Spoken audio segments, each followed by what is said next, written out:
Good evening and welcome to Big Future Live, our first event of 2024.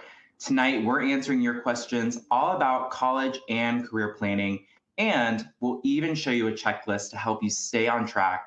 So sit back, get your questions ready, and welcome to Big Future Live. With thousands of colleges and training programs out there for students, trying to plan for what's next can be overwhelming. You might feel excited, stressed, or a little bit of both. But you've come to the right place. Big Future has tons of free tools and resources to help you plan for life after high school. Explore profiles for over 3,000 colleges and universities, and even filter based on your preferences. Maybe you want the fast pace of a big city school, or maybe you want something a bit more low-key with small class sizes. If you're looking for certain majors and clubs, or a 2-year or 4-year program, Big Future gives you the tools to find the college that fits you. There are even live virtual events with college reps, career experts, and current students that can answer your questions about planning for college and life after high school. When you're ready to get started, Big Future has what you need to start planning your future your way.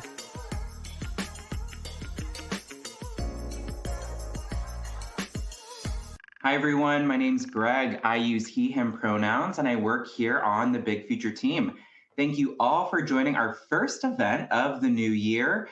Ask the Expert College Planning Tips Now. You all could have been anywhere tonight, but we're so glad that you're deciding to share this space with us. For those of you who are new here, Big Future Live is a series of virtual community events designed to answer your questions about planning for life after high school. We connect you with college reps, career experts, and even your peers to help you plan your future your way. Don't worry, you won't have to sit through a long presentation tonight. We don't have tons of PowerPoint slides to show you. Tonight is actually only 30 minutes, but it's all focused on your questions.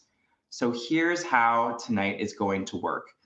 In a moment, you're going to meet Nora from Scholar Match, one of our partners, our expert in-house here tonight, who is going to answer your questions about college and the career planning process. But how exactly do you ask a question? Well, there's an ask a question box on the bottom of your screen right about here where you can type in your questions. Nora is going to answer your questions live on screen as they come in. And we have folks on the back end who are monitoring those questions and also typing back responses as well. Now I'm looking at our virtual room here, and we have a ton of folks joining us tonight. So we can't get to every single question, but we're going to get to as many as possible in our 30-minute time slot. Also, if you miss anything during today's event or have to walk away from your computer, phone, or tablet for a moment, don't worry. The recording is going to be available later at bigfuture.org/live. We'll also send you an email with that recording tomorrow too. But to get us started tonight, I want to show you all something that I think is going to be really helpful for you as you're navigating this confusing process of college and career planning. And that is our college and career planning checklist. But before we get into that, we are going to focus on your questions, but I have one question for those of us in this virtual room tonight. I want to get to know you a little bit. Tell us what grade are you in, or what grade is your student in if you're a parent or caring adult joining us. You're going to see a quick poll pop up on your screen. So again, go ahead and tell us what grade you're in. We want to get to know you a little bit. While you're answering that quick poll, let me show you the Big Future College and Career Planning Checklist. And I'm just going to share my screen here. Give me 1 second.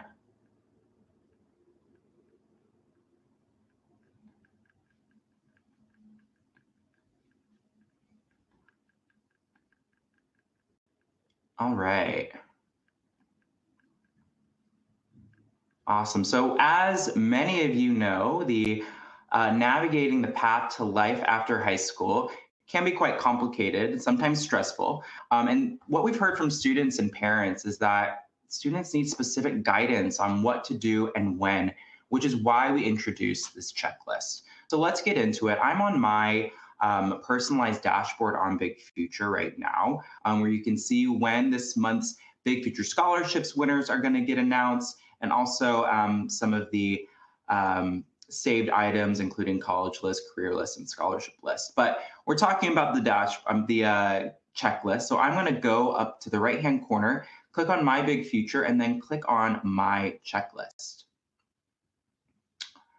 And here we are. The checklist here is available in English and in Spanish for every grade, starting in ninth grade, to help students like you track your progress. So whether you've just started your journey or you're just finishing up your 12th grade journey, this can help you and tell you what you've already done and also what your next steps are. So you can click on each of these items here for more information and resources, again, starting in the ninth grade. And if you click on View Details, it will give you more information on how to complete that step, or you can mark that step as complete. So I clicked here on Career Quiz. It can guide me to take the quiz right now, or I can mark that as complete as well.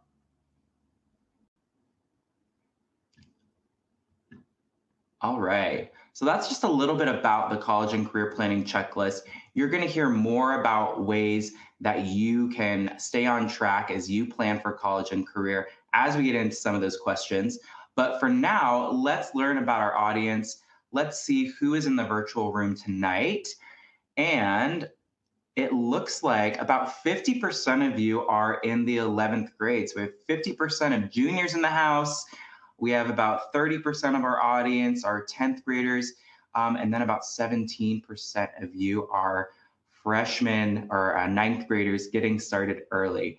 That is awesome. Well, no matter what grade you're in, Big Future is here for you, and we're here to answer your questions. But that's enough from me. Let's dive into some of the questions from our audience. And with that, I'm honored to pass the virtual mic over to Nora Rosales from Scholar Match to introduce herself and get into some of those questions. So over to you, Nora. Thank you, Greg. Hi, everyone. My name is Nora Rosales. I am a college and career coach at Scholar Match. I've been with Scholar Match a little over 2 years. I'm super excited to be here. I've been very passionate about helping first-gen students get to college and help them through the college application process. I'm a first-gen student myself, so I completely understand where a lot of you find that difficulty in going through the application process. So thank you for taking the time to be here, because like Greg said, you guys could have been anywhere else, but thank you for taking the time to be here. And we're going to start with the first question. The first question is coming in from Aaliyah. So how can I start working toward college as a sophomore besides work and grades? So this is a very great question. I know when you're during that time, you don't know where to start. I would highly suggest to start doing research and start seeing maybe what majors you would like to start studying, or what you would like to work toward. You know, there's so many different paths you can take. It's very interesting to see what students decide once they get to senior year. Their mind changes a lot. I would really suggest, like I said, start doing research, and it's okay to not know what you want to do right now. So when you start working toward college as a sophomore, it feels like you have so much to do, but definitely start there. Start doing your research. Colleges, maybe if you want to go to community college or a four-year, there's so many different options. I would start by doing that research and start thinking about, you know, how you could envision yourself. What can you envision yourself doing? And aside from that, also start doing volunteer work. Start seeing maybe what is interesting to you, and maybe something that you'll knock out of the way, something that you don't like. So definitely start doing that research more than anything. The next question is from Janelle.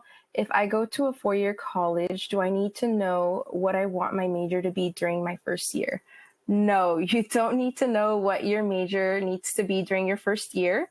I started out at a university, but I had to not unfortunately, but I had to change my route and go to community college first because I couldn't afford continuing at the university level since I was going out of state. So I didn't know during that time what I wanted to major in. I was really lost. I started at first with wanting to do economics, and I'm doing something completely different now. I ended up doing counseling.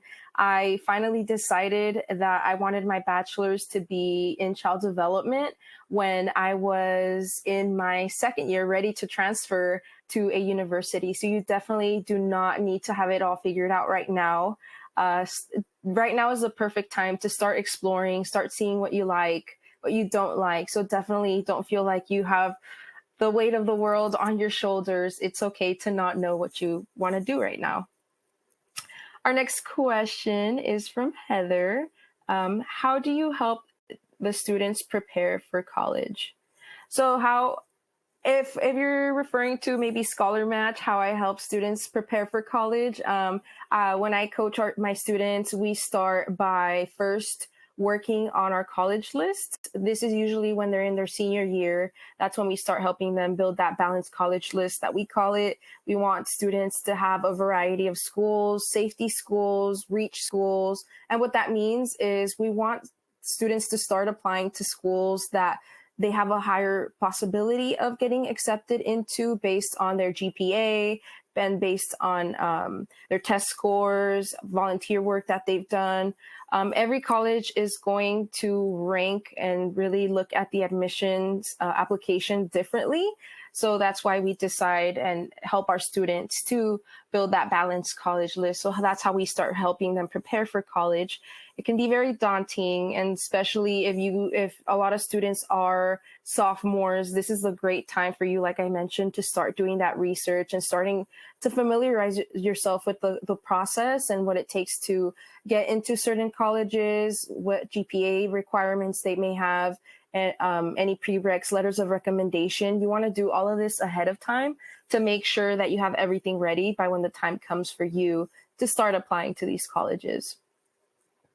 So the next question is from what's the best starting place to make a college list?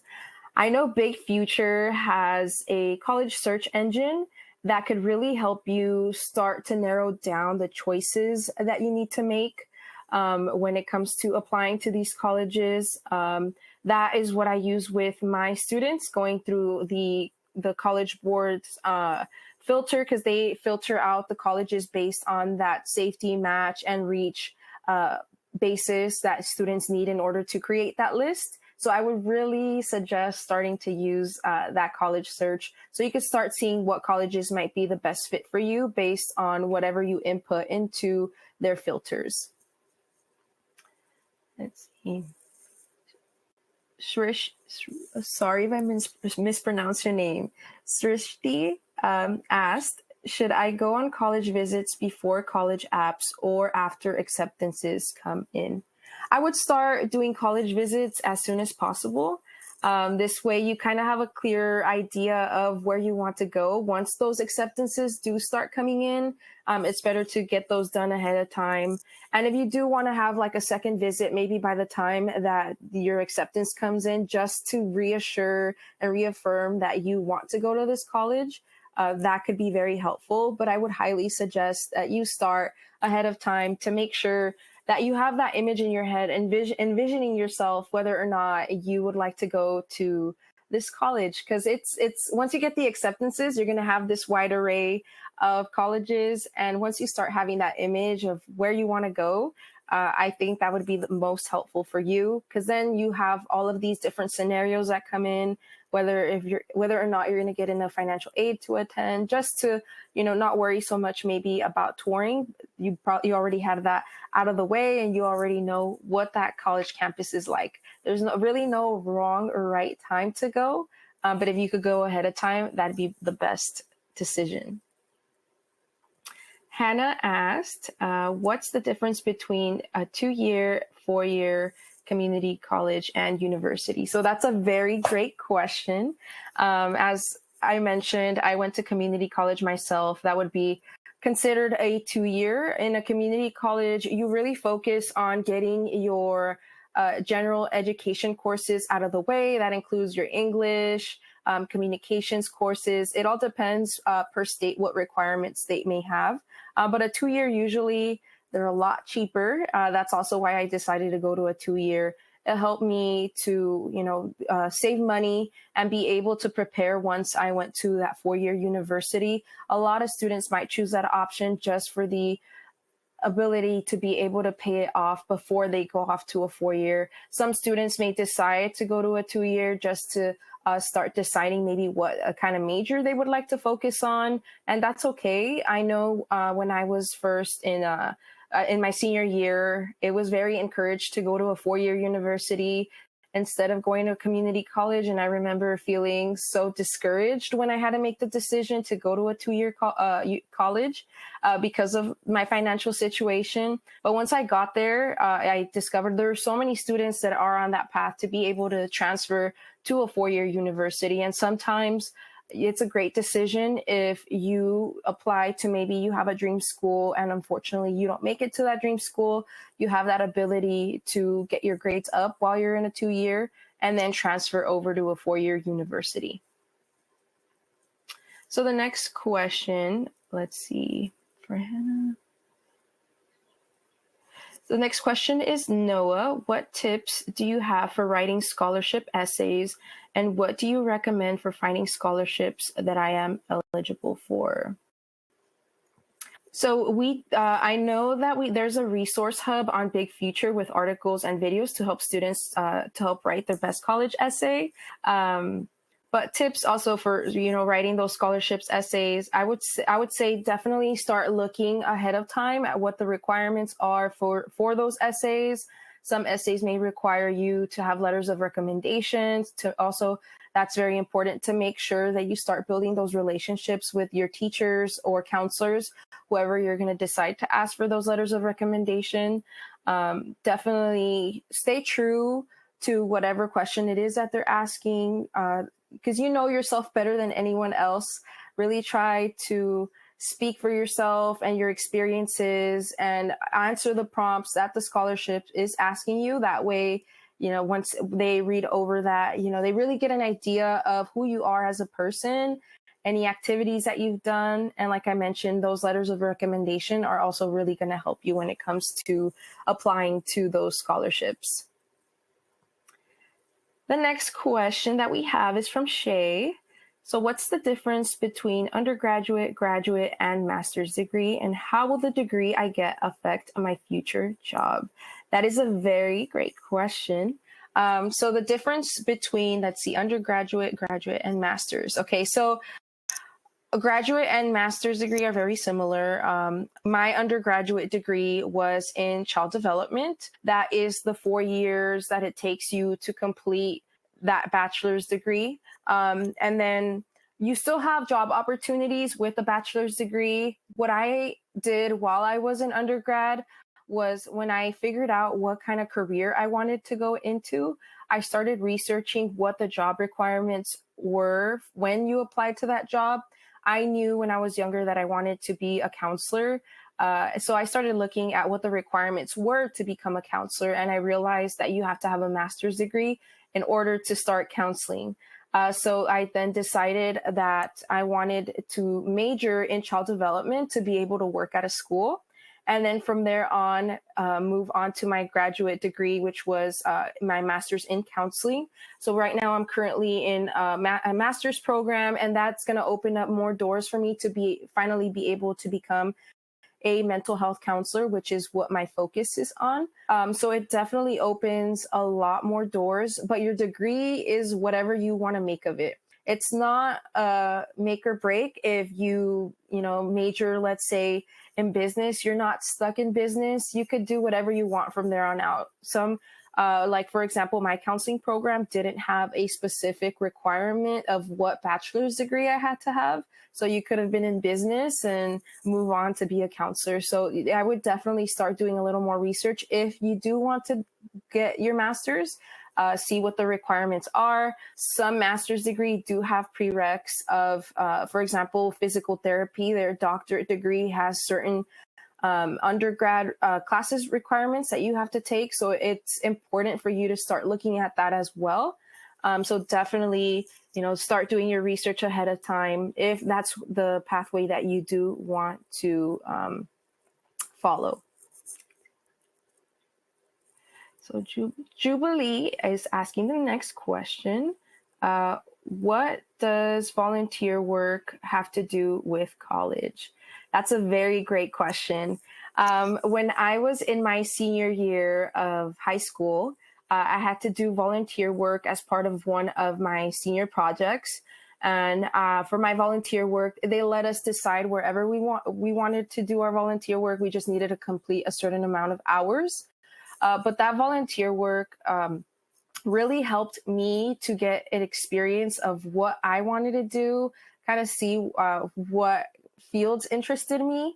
And not only will it help you to kind of discover what you like or what you don't like, it will also help you to also amp up your scholarship applications, your applications to these colleges. Once you start getting those questions when you're doing your essays, these are great opportunities for you to use whatever volunteer work that you did, what it taught you, how it helped you discover your passion. There are so many different ways that you could use volunteer work, and I really encourage you guys to do that. I know whenever I have had conferences and some community college professors talked about how their students, when they were younger, told them stories about one of them wanted to be a vet, and they decided to do volunteer work at a veterinary clinic, and then they decided it wasn't for them because of the smell of dealing with the animals. So it's a great opportunity for you to discover yourself, for you to really polish up your essays, for you to get that experience, figure out what you don't like, because sometimes I had these expectations in my head of what certain jobs would have been. But then I got that volunteer experience and it completely changed my mind of what I wanted to do. So definitely volunteer experience is so important. And if you guys have the time to incorporate that, it's great for you to figure out more than anything what you want to do. So the next question we have is from Ashley. How do I start thinking about careers that I'm interested in? That's definitely a great question. And that goes back to what I was saying to Jubilee about volunteer work. I think what really helped me figure out what I wanted to do was doing my volunteer work. I volunteered at an after-school program tutoring students. Looking back, I did the volunteer work more than anything because it was closest to my house. I could walk over to this elementary school and get that experience. But now looking back, like, look at where I'm at. I'm in education. I help students. So it definitely did influence my decision.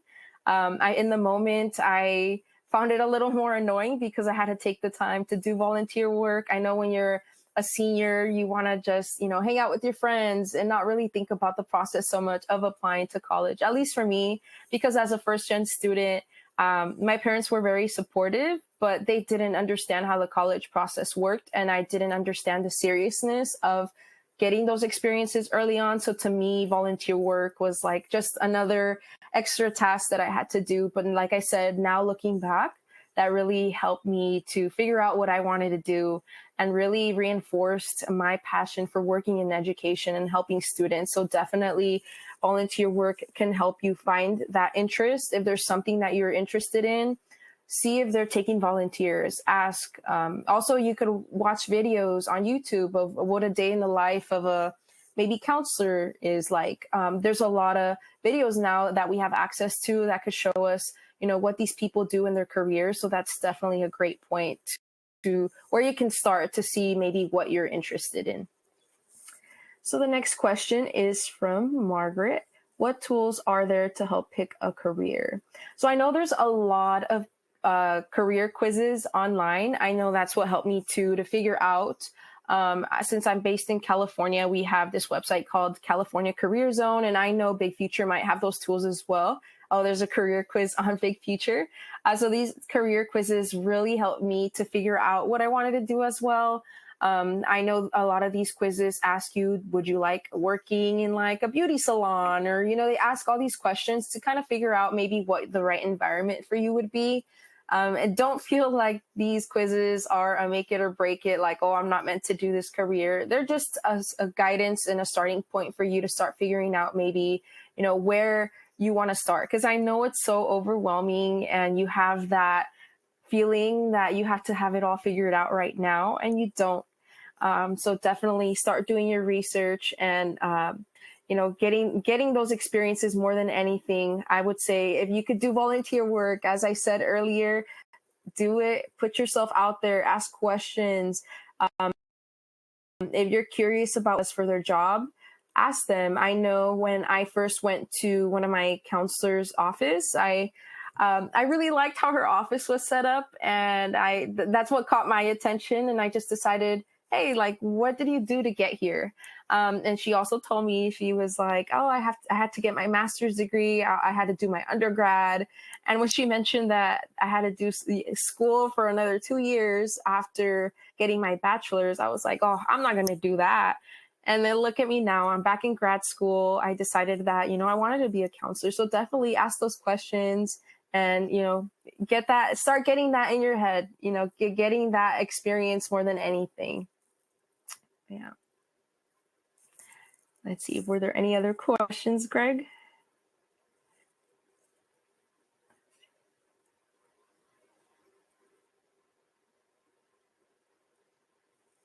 Oh, I think it was Dariana. How do I apply for internships? Okay. So these internships, sometimes you get these opportunities by networking. Internships, you have sometimes knowing people, your teachers might have those opportunities for you, counselors.